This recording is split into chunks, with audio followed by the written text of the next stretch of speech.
This channel does not promote any violent, harmful, or illegal activities. All content provided by this channel is meant for an educational purpose only. অঙ্কটা বেড়ে আগেই ৩ লক্ষ থেকে ৫ লক্ষ হয়েছে, কিন্তু তা পেতে যাতে দেরি না হয় তার জন্য কাজ শুরু হয়ে গেল। ক্যাজুয়াল, চুক্তিভিত্তিক এবং দৈনিক ভাতার কর্মীদের জন্য ফের বড় উদ্যোগ রাজ্যের। এককালীন আর্থিক অনুদান সঙ্গে সঙ্গে পাওয়ার জন্য উদ্যোগী হল রাজ্যের অর্থ দফতর। ইতিমধ্যেই অর্থ দফতরের তরফে এ বিষয়ে একটি বিজ্ঞপ্তি প্রকাশ করা হয়েছে।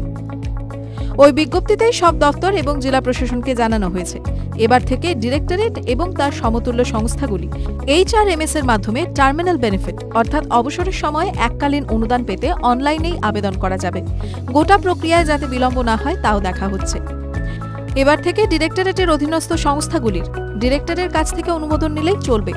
অর্থ দপ্তর বা নিজের দপ্তর থেকেও আর অনুমোদন নিতে হবে না। ডিরেক্টর নিজেই এই অনুমোদন দিতে পারবেন। ফলে অনুদান পেতে আর দেরি হওয়ার কথা নয়।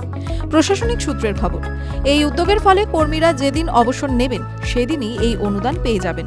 চুক্তিভিত্তিক, ক্যাজুয়াল ও দৈনিক ভাতার কর্মীরা অবসরের সময় আগে এককালীন ৩ লক্ষ টাকা আর্থিক অনুদান পেলেও পরে মুখ্যমন্ত্রী মমতা বন্দ্যোপাধ্যায় সেটি বাড়িয়ে ৫ লক্ষ করে দিয়েছেন।